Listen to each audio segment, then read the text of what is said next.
It's time to call our shot. What under-the-radar wide receiver is going to outperform one of the SEC's best this weekend in Week 3 of college football? We're going to discuss this and more coming up next.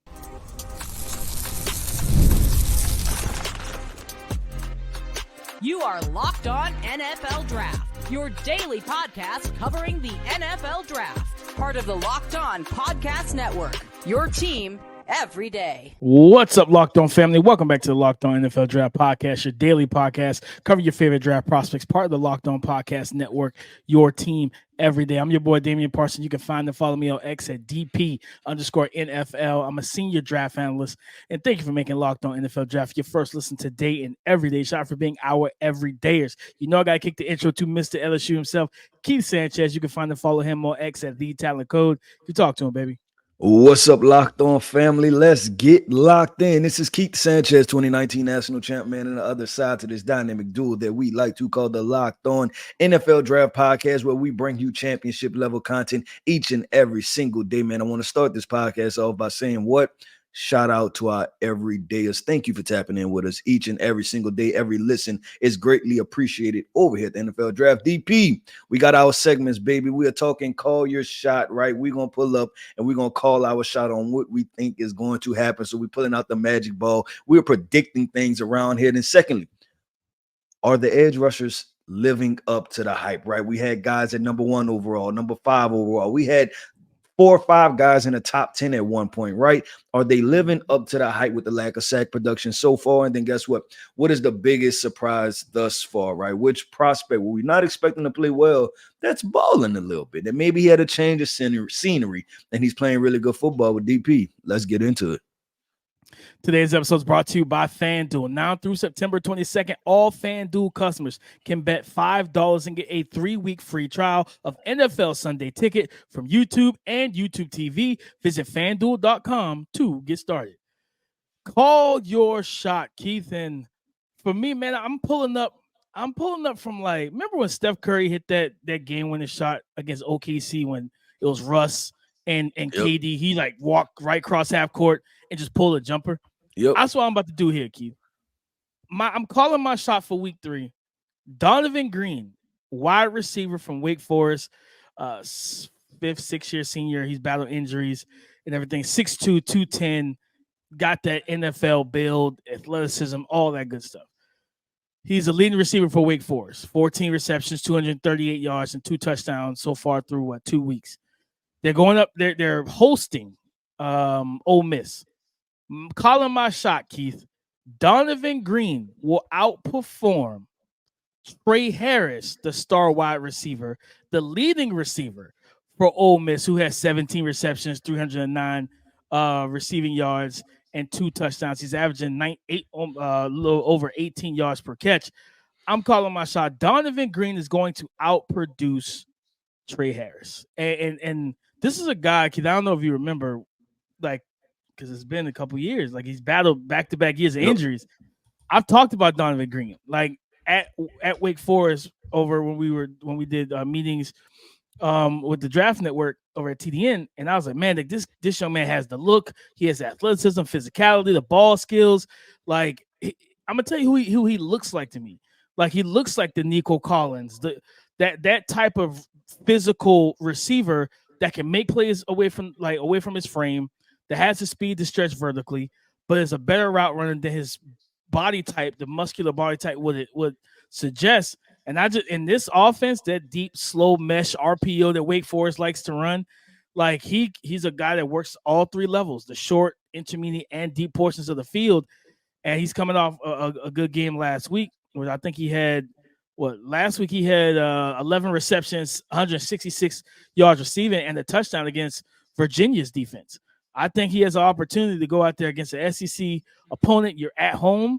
I think this is an opportunity for him to stay. For once, you got to stay healthy, but to really put himself in that kind of 3rd to 4th round range right now, because teams are going to be worried about the injury history. So that just is what it is. The limit him from being a 2nd round pick. But when you have this type of ability, I can see him coming off the board, 3rd or 4th round. He stays healthy. This is one of those draft games, as we like to talk about, those resume games. Go out there and outperform the guy that everybody expects to put up 200 yards. Yeah, I think this is a prime, like you said, it's a prime opportunity, right, for him to get it done. And we talk about the top of the draft board, still with a lot to figure out. So definitely, picks, 80 through 120, right? And we see wide receivers. I mean, Ricky Pearsall, right? And as much as we like Ricky Pearsall, we didn't think that he was going to like crack the top 32, right? And be a first round guy. So you have to think in that second, third round range, like, hey, if he plays well enough, consistently enough, can he elevate himself to being in that potentially second round, early third round pick, being a top 100 player and lock himself in? DP, my shot would be this. I guess more overall and general shot, right? Is that I think Teodoro McMillan is going to be the lone wide receiver in the top 10. I think he's going to be the lone wide receiver in the top 10. Travis Hunter, I'm going to put him in the box of athlete. But thus far, I think that he's the guy that has all the measurables and traits. And why is that a big deal? Is because if you look at the past drafts, right, not just one, but let alone we've had multiple drafts where there's been 3, 4, 5 wide receivers, right, that go early, except for, the 2023 draft, I think, where, the guys went 20, 21, 22, 23, something like that. But, just in the past, we've had wide receivers go very early. And I think T-Mac is showing early. Obviously, he had that 300-yard performance, right? That he's that dominant physical guy that I think, like we said, we have to not – we think in trends, but I want to put each draft class in its own category, right? As far as you have to grade it for what it is and you can't force things, right? And right now, I think forcing a bunch of wide receivers in the top 10, I think it is just exactly that. It's forcing something. So I'm going to look at it and say T-Mac, I think, be the lone wide receiver in the top 10. And Keith, that's such a revelation because coming into this out of summer scouting, a lot of people had Luther Burden there. We know Totoro and Luther.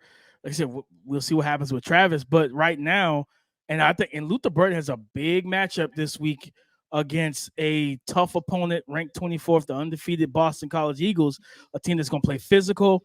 They're going to make this a dogfight. They're going to try and punch Missouri in the mouth early on offense with Thomas Castellanos. And then if they, talking about like making this game, instead of like a track meet, making it a long distance run where, where it's like, okay, who's got the endurance? Who's got the actual energy to last for 4 quarters? So if he can go, if Burden can go out there, I think this would be his toughest test yet. And I think Theo Weiss's teammate had a big week last week, and I think he was just solid in terms of what we saw from Burden. So he needs that. I mean, Totoro, even though he didn't have a great match, a great game against like North Arizona, I think that's more so indicative of what the quarterback was doing with Noah Fafita. Yeah, but that situation hasn't had that big game yet, Key, like that dominant performance. And he's played some cupcakes. I know that they pulled him in and out of games. When you're playing bad teams, you don't keep your starters in, but maybe the first quarter and a half, right? Yeah. But he needs to have that big time performance against a viable opponent to really kind of justify the hype. Because it's like, if not now, then when? Yeah, I mean, because the competition you would assume is only going to get more difficult, right? And maybe he'll save his best for the biggest moments, right? But you would think, obviously, those type of games, hey, you able to get off a 100-yard game, 200-yard game, something like that, or just, like you said, consistent back-to-back 100-yard games. But DP, we have a good conversation coming up, man. We're going to talk about those edge rushers, right? Are they living up to the hype? We're talking about top 10, right? We've seen mock drafts where you had guys going number 1 overall. You've seen mock drafts where it was 3 in the top 10, right? But the production is lacking. So we're going to have a conversation about, hey, are these edge rushers living up to the hype or were they overhyped? Today's episode is brought to you by FanDuel. Guys, you've heard us talk a lot about FanDuel, America's #1 sportsbook, on this very podcast. From things like NFL preseason MVP betting odds to college football preseason betting odds for the Heisman and college football playoffs. Well, we have something a little different for you. Now through September 22nd, all FanDuel customers can bet $5 and get a 3-week free trial of NFL Sunday Ticket from YouTube and YouTube TV. Then with the YouTube TV base plan, you'll be able to watch every regular season Sunday afternoon out-of-market game. All you need is a Google account and a current form of payment.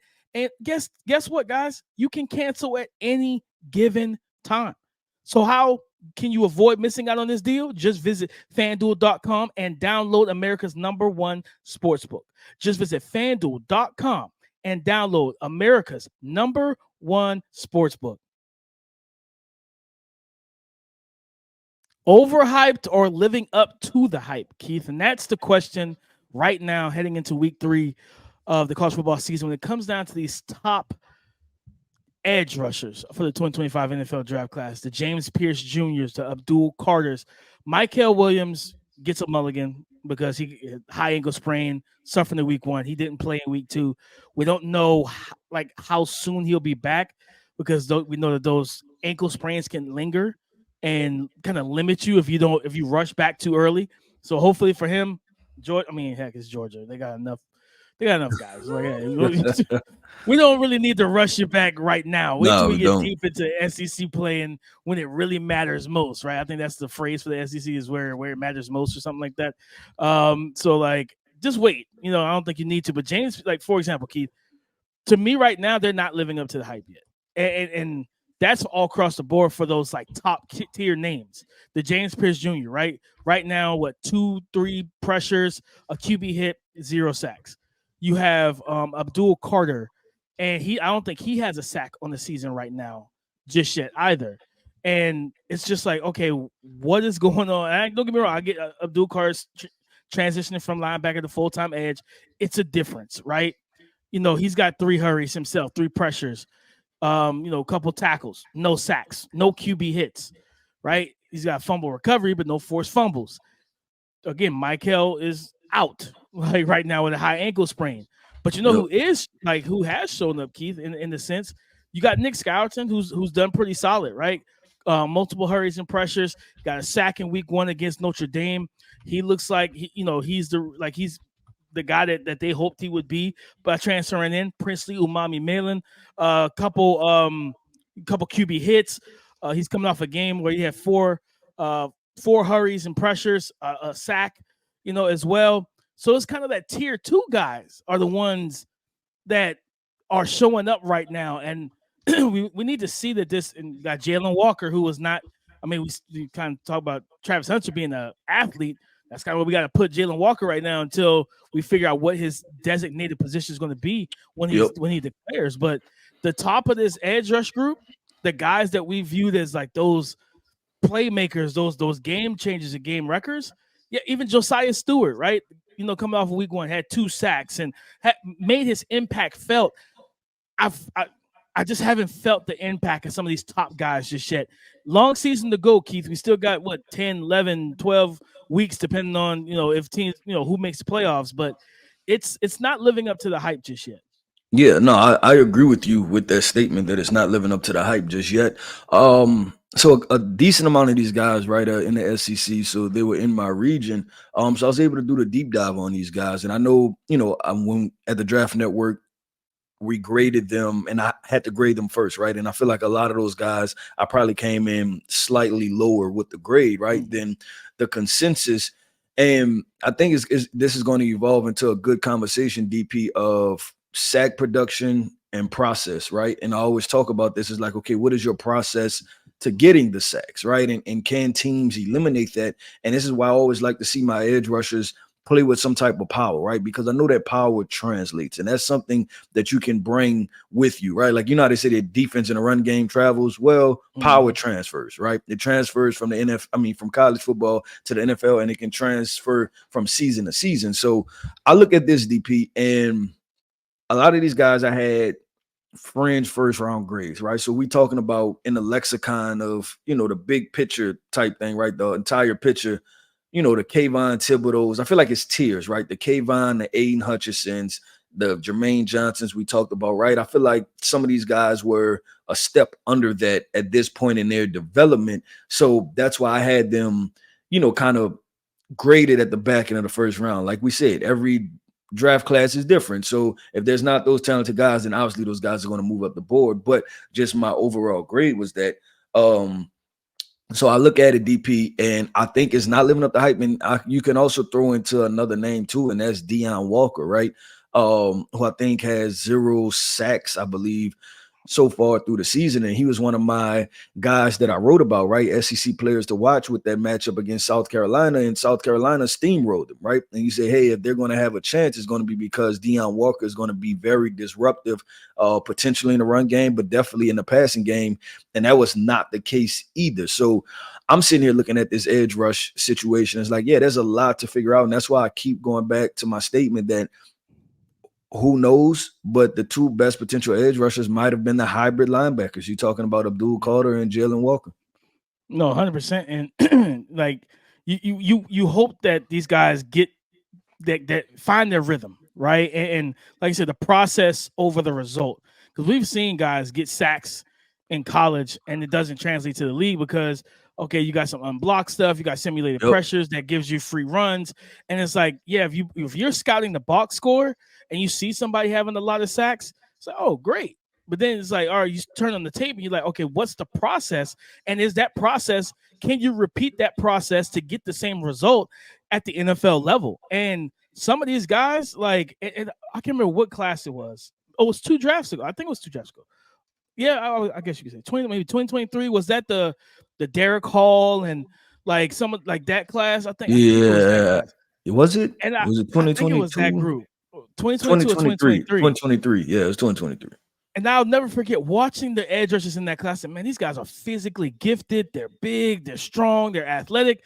But as you're watching everybody, and it's just like, who knows what they're doing right now? Mm-hmm. And it's like, who has that plan? And yeah, because that was Byron Young, Derek Hall, stuff like that. And both of those guys, like Derek Hall's taking a step heading, this year for week 1. I think he had a sack and pressures against Bo Nix and the Broncos. Pretty sure that Byron Young had himself a sack and some pressures versus Jared Goff and the Lions on Sunday.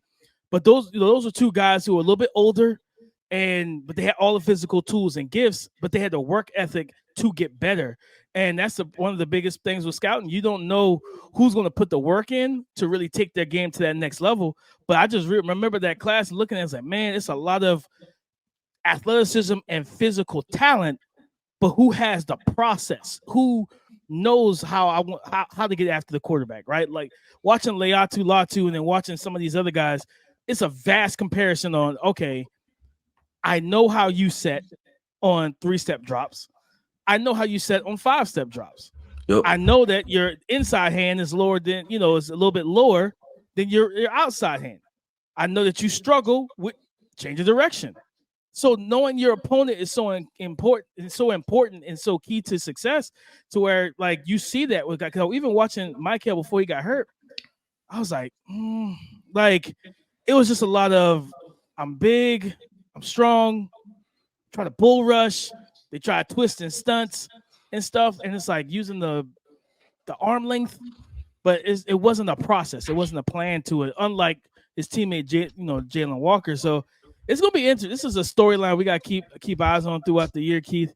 Of will the top edge rusher be a guy that we expected it to be, or will a Princely, a Nick Skouerton, rise up the ranks and say, no, I'm the top guy. I'm the guy you need to draft in this class?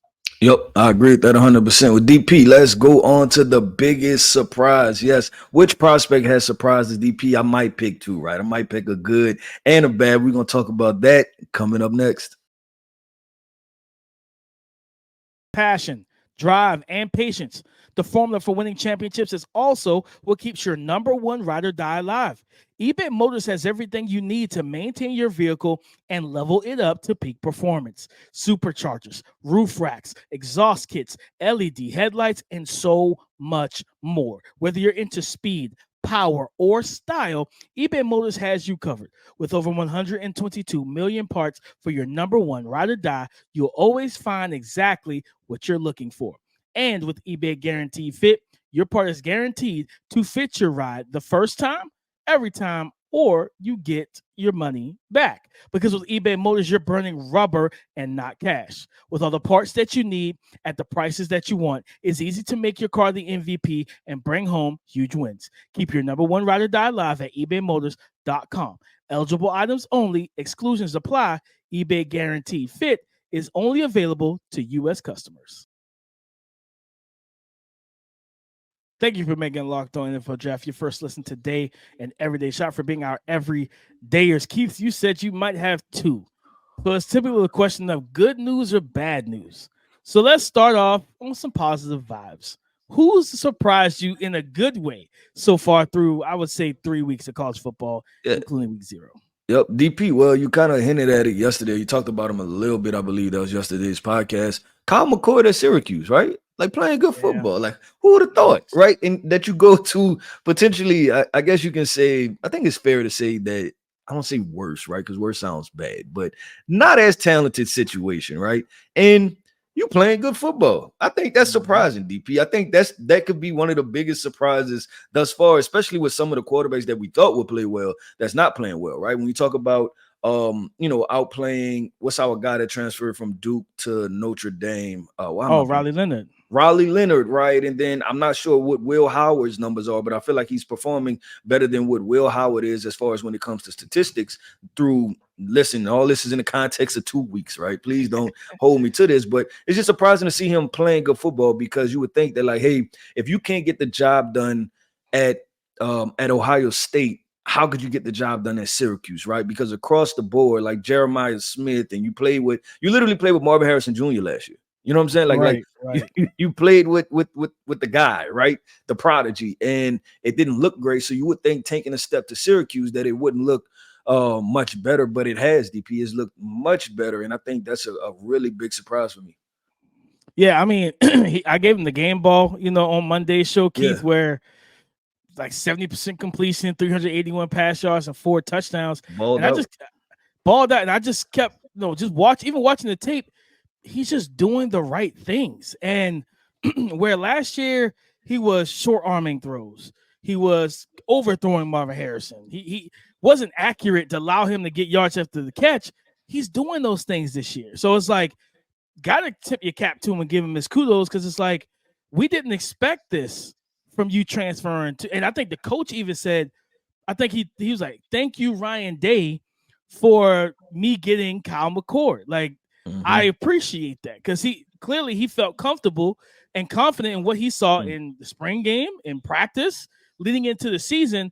And so far, so good. Kyle McCord has proven that he was one of the better transfers, and probably one of the more impactful transfers at the quarterback position.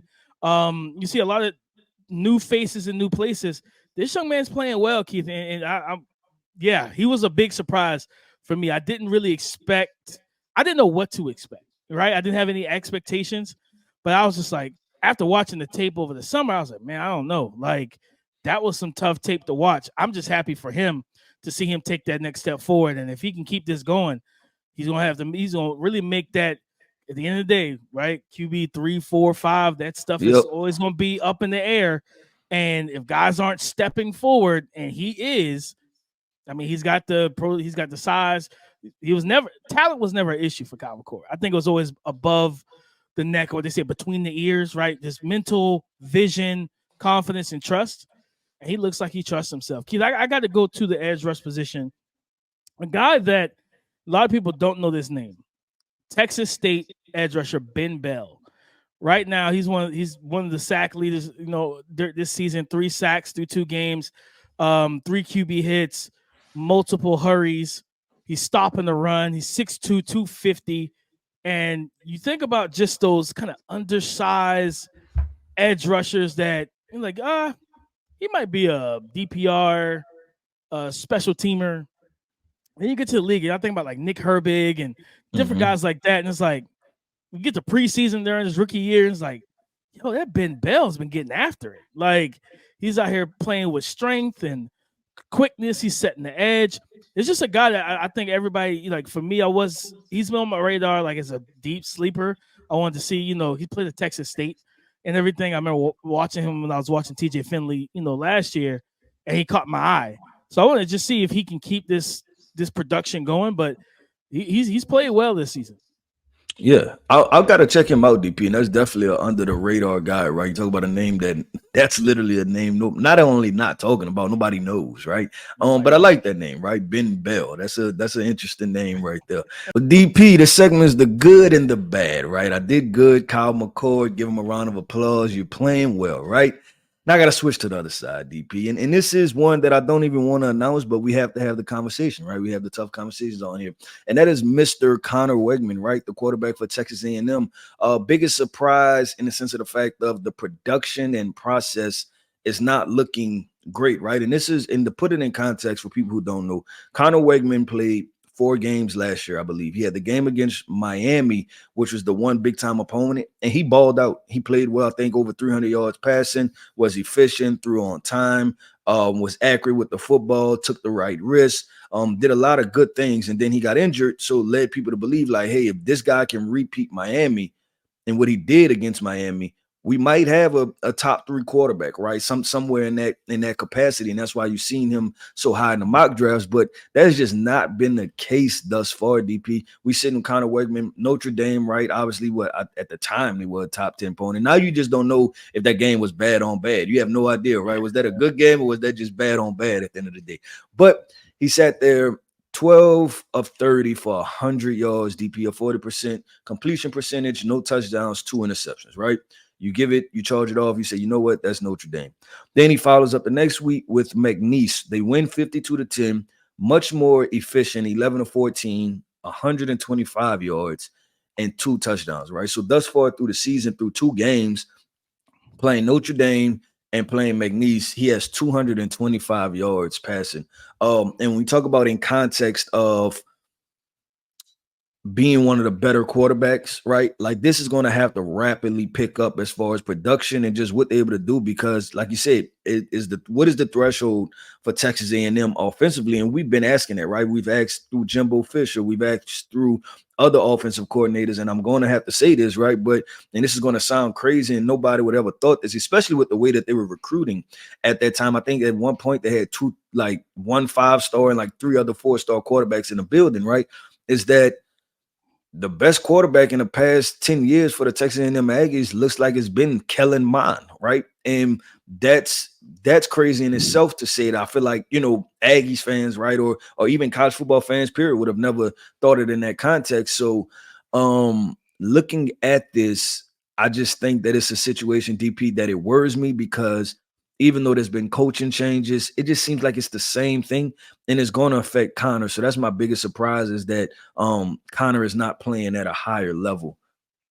No, it's almost crazy because of the fact of what we saw versus Miami, the hope it gave, the optimism it gave, and just to see these 2 weeks of play from him, and it's like what is going on? Like, what I mean? What is the root cause of him just not? And I think they did a piece on ESPN on like before the Notre Dame game. They brought in some magician and all that type of stuff. He was doing magic tricks in like the he predict the future and stuff. Yeah, like he was like, and people were tweeting. I was like, that was the moment that Connor Wegman fell off the face of the earth this season because he was up there. Like my man was like, yeah, what the number card, and the card was in his shoe, and he was like, Connor just looked freaked out a little bit. And I was like, yeah, y'all probably should have done that. You mean like you probably scarred the man for life, but it is hopefully he can right the ship. Right, he's gonna get into SEC play, right the ship, man. Regain that luster that people had for you preseason before the season as you being a potential, not even just top 3 QB. There was some people that felt like he could be QB1 because of his skill set and his physical ability. Let's just get back to that. Show us that again, Keith. I'm gonna be the good cop here and go with 2 goods. Keith, a guy that for me a really good surprise. Cameron Scatterboo, running back from Arizona State. DP, you coming with some names today, man. Cameron Scatterboo, and what was the first name? Ben Bell, baby. Ben Bell. You got some names on deck today. Listen, man. We deep dive here on the Locked On NFL Draft podcast. But, bro, listen, Arizona State beat Mississippi State in week 2. Cameron Scatterboo was the reason why. Keith, 33 carries, 262 yards rushing. Ooh. Like, he didn't have a touchdown. I think that he was the main catalyst. And I think they scored in other ways. Like, and he ran almost even in terms of zone and gap runs. Had 12 runs over 10 yards. He's physical. I went back and watched after that performance. Watched some of the stuff from last year, and I was like, man, why wasn't this guy on nobody's radar? Like, he showcased some. Like, he's one of those backs that for teams that hate running backs and hate drafting them early in the 2025 NFL draft, he's gonna be one of those guys. 5th, 6th round, they're gonna draft him, and I think it's like the Carson Steele situation over Kansas City. How he was a fan favorite because how hard and physical he ran in the preseason. That's going to be Cameron Scatterboot. Like, I'm telling you right now, I envision that happening because he's tough. He's got a dense build. He runs hard. He runs right behind his pads. And it's like I said, going up against an SEC defensive line who has NFL caliber talent on it, and to run for over 250 yards against SEC defense, and you're a Pac-12 team, like, I did not expect that at all, Keith. Yeah, Cameron Scatterboot has been a big surprise so far through 2 to 3 weeks of college football. Hey, I have to check him out too, DP. And I watched some of that game, that Mississippi State, Arizona State. Shout out to my guy, Coach Brian Carrington, right? Coaching those DBs over there at Arizona State, getting that dub. That's a big move forward for them, right? To be able to beat the SEC team, just as far as prominence. I know it's Mississippi State, but still, right? You're talking about the Pac-12 or Big 12 now and the SEC. You know how it goes, right? Everybody counts a win against the SEC. So shout out, big time win for them. But DP, that wraps up another episode, man, of the Locked On NFL Draft Podcast. I want to end this podcast by saying shout out to our everydayers. Thank you for tapping in with us each and every single day. Every listen is greatly appreciated over here at the Locked On NFL Draft. Listen, I am Keith Sanchez. You can find me on X at The Talent Code. There right there is my guy, my co-host, Mr. Damian Parson. You can find him on X at DP_NFL. And like we like to say, man, y'all come talk to us because we like to talk back. Go subscribe and follow for free on YouTube. Wherever you listen to podcasts to get the latest episode as soon as it is available. Thank you for making Locked On NFL Draft your first listen today and every day. Shout out for being our everydayers. Guys, we're going to preview Friday Night Lights, Friday Night Football. We got UNLV at Kansas, Arizona at Kansas State. 2 big-time games on Friday night in prime-time action. So we're going to tell you about who needs to make a statement and all of that. So come and join the conversation again tomorrow on Locked On Podcast Network, your team every day.